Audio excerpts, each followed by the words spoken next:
சுடர் நேயர்களுக்கு வணக்கம். 15 வாரங்களாக நீடித்த மத்திய கிழக்கு நெருக்கடியின் போது ஈரானை தாக்குவதற்காக அமெரிக்கா $58 பில்லியன் செலவிட்டுள்ளது என்றும், குறித்த காலகட்டத்தில் இருதரப்பினரும் அமைதி ஒப்பந்தம் எட்டுவதற்கு மிக அருகில் இருப்பதாக ஜனாதிபதி ட்ரம்ப் 39 முறை கூறியுள்ளார் என்றும் ஒரு புதிய அறிக்கை சமீபத்தில் வெளிப்படுத்தியுள்ளது. 15 வாரங்கள் நீடித்த போரில் 60% போர் நிறுத்தம் இருந்ததாகவும், மீதமுள்ள 40% போது அமெரிக்க, இஸ்ரேலிய மற்றும் ஈரான் நாடுகள் ஒன்றுக்கொன்று 5034 தாக்குதல்களை நடத்தியுள்ளதாகவும் அது குறிப்பிடுகின்றது. Iran, Iraq, Israel, Lebanon, Syria, Saudi Arabia, Oman, Bahrain, Qatar, ஐக்கிய அரபு அமீரகம், குவைத் மற்றும் ஜோர்டான் ஆகிய நாடுகள் குறிவைக்கப்பட்டதாக அந்த அறிக்கை தெரிவித்தது. ஒரு காலத்தில் உலகின் பாதுகாப்பான நாடுகளில் ஒன்றாக இருந்தன என்றும் அந்த அறிக்கை கூறியது.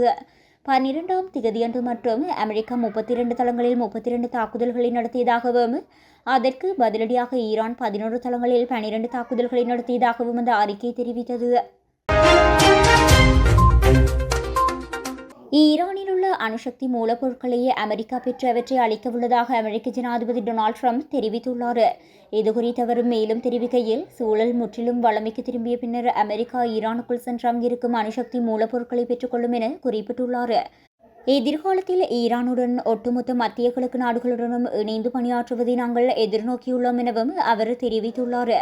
அவ்வாறு நடக்காவிட்டால் எங்களிடம் இதற்கான இறுதி மாற்று வழி உள்ளது.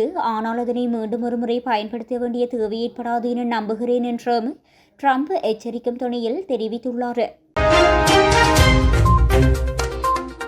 இந்திய ராணுவத்தின் புதிய தலைமை தளபதியாக லெப்டினன்ட் ஜெனரல் தீரஜ் சேத் நியமிக்கப்பட்டுள்ளார். தற்போதைய ராணுவ தளபதி ஜெனரல் உபேந்திர திவேதி ஜூன் 30ஆம் தேதி ஓய்வு பெறுகின்றார். இதனைத் தொடர்ந்து குடியரசுத் தலைவர் ஒப்புதலுடன் பாதுகாப்பு அமைச்சகம் இந்த நியமனத்தை அறிவித்துள்ளது. தேசிய பாதுகாப்பு அகாடமியின் முன்னாள் மாணவரான இவர் சுதர்ஷன் சக்ரா ஹார்ப்ஸ் தளபதியாகவும், டெல்லி பகுதியின் ஜெனரல் ஆபிசர் கமாண்டராகவும் பணியாற்றியுள்ளார். இந்தியாவில் மட்டுமன்றி பிரான்ஸ், பாரிஸ் இராணுவ கல்லூரி மற்றும் அமெரிக்காவின் கலிபோர்னியா கடற்படை முதுகலை கல்லூரியில் சர்வதேச இராணுவ பயிற்சிகளை பெற்றுள்ளார். இவரது அனுபவமும் திறமையும் இந்திய இராணுவத்தை மேலும் வலுப்படுத்தும் எனவும் எதிர்பார்க்கப்படுகின்றது. ஓமன் கடற்கரையில் இந்தியாவின் விராட் 1 கப்பல் பாதிக்கப்பட்டிருப்பதாக வந்த செய்தியை அடுத்து மீட்பு பணிகள் தீவிரப்படுத்தப்பட்டுள்ளன. இந்திய கப்பல் விராட் 1 பாதிக்கப்பட்டிருப்பதை ஓமனில் உள்ள இந்திய தூதரகம் அதிகாரப்பூர்வமாக உறுதிப்படுத்தியுள்ளது. இந்திய கப்பல் பாதிக்கப்பட்டுள்ள நிலையில் இந்திய தூதர் அதிகாரிகள் ஓமன் நாட்டு அதிகாரிகளுடன் இணைந்து மீட்பு பணிகளை தீவிரப்படுத்தியுள்ளனர். மேலும் அப்பகுதி வழியாக செல்லும் மற்ற கப்பல்களின் உதவியுடன் பணியாளர்களை மீட்கும் பணியில் இந்திய தூதரகம் வேலை செய்து வருகின்றது. டெல்லி தீ விபத்தில் 3 உயிரிழந்த நிலையில் இந்த சம்பவம் திட்டமிட்ட சதி என்று தெரியவந்துள்ளது. டெல்லியின் துக்லகாபாத் பகுதியில் கடந்த வெள்ளிக்கிழமை 5 மாடி குடியிருப்பு கட்டடத்தில் திடீரென தீ விபத்து ஏற்பட்டது. ஆரம்பத்தில் இந்த சம்பவம் விபத்தாக கருதப்பட்ட நிலையில் தற்போது இது திட்டமிட்ட தீ வைப்பு சம்பவம் என்று போலீசார் உறுதிப்படுத்தியுள்ளனர். தீ விபத்து தொடர்பாக அடுக்குமாடி கட்டடத்திற்கு அருகில் உள்ள CCTV காட்சிகளை ஆராய்ந்த போது 17 வயது சிறுமியொருவர் கட்டடத்துக்குள் நுழைவது கண்டுபிடிக்கப்பட்டுள்ளது. இதனையடுத்து அந்த சிறுமியை பிடித்து விசாரித்ததில் ஜூன் 12ஆம் தேதி நள்ளிரவில் கட்டடத்தின் தரைத்தளத்தில் நின்ற ஸ்கூட்டருக்கு தான் தீ வைத்ததை ஒப்புக்கொண்டுள்ளார். சிறுமியிடம் தொடர்ந்து நடந்த விசாரணையில் சரிதா என்ற பெண் இந்த 17 வயது சிறுமியை தூண்டிவிட்டுள்ளார். அந்த அடுக்குமாடி குடியிருப்பின் 5வது மாடியில் வசிக்கும் தீபக் என்பவரை குறிவைக்குமாறு குறிப்பிட்ட அவரே சிறுமிக்கு பெட்ரோல் மற்றும் தீப்பெட்டி ஆகியவற்றை வழங்கியுள்ளார். உறவினர்களான நிரஞ்சன் என்பவருக்கும் தீபக் என்பவருக்கு இடையிலான பணப்பரிவர்த்தனை தகராறே இந்த கொடூர சம்பவத்தின் பின்னணியாக கருதப்படுகின்றது.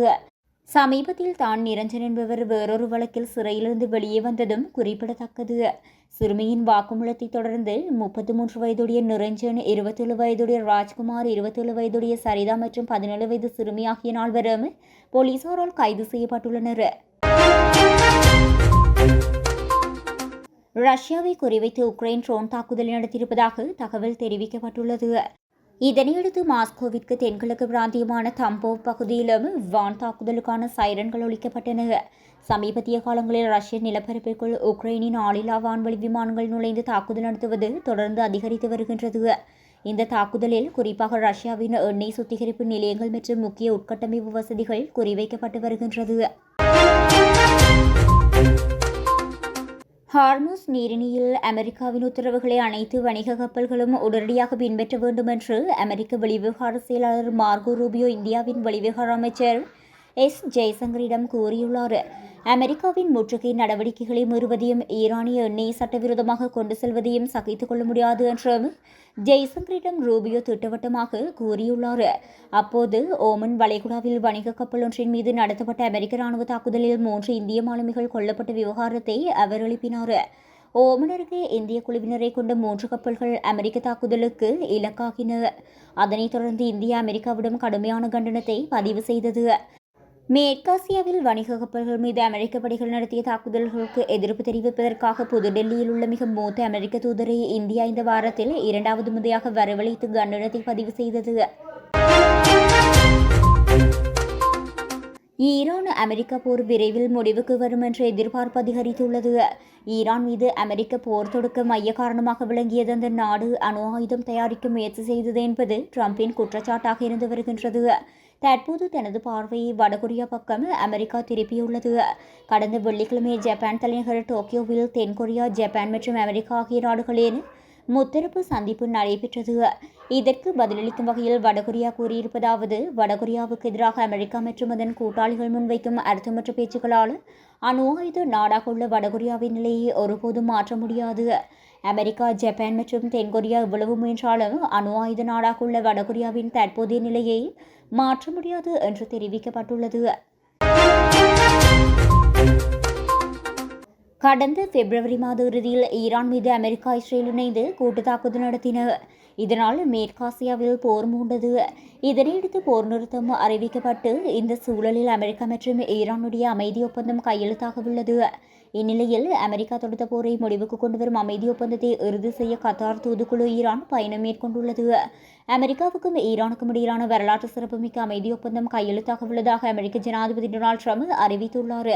இரு நாடுகளுக்கும் இடையிலான உறவில் இது ஒரு பெரிய திருப்பத்தை ஏற்படுத்தும் என்றும் அவர் குறிப்பிட்டுள்ளார்.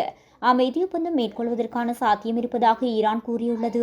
இருப்பினும் அது எப்போது என ஈரான் தெரிவிக்கவில்லை என்பதும் குறிப்பிடத்தக்கது.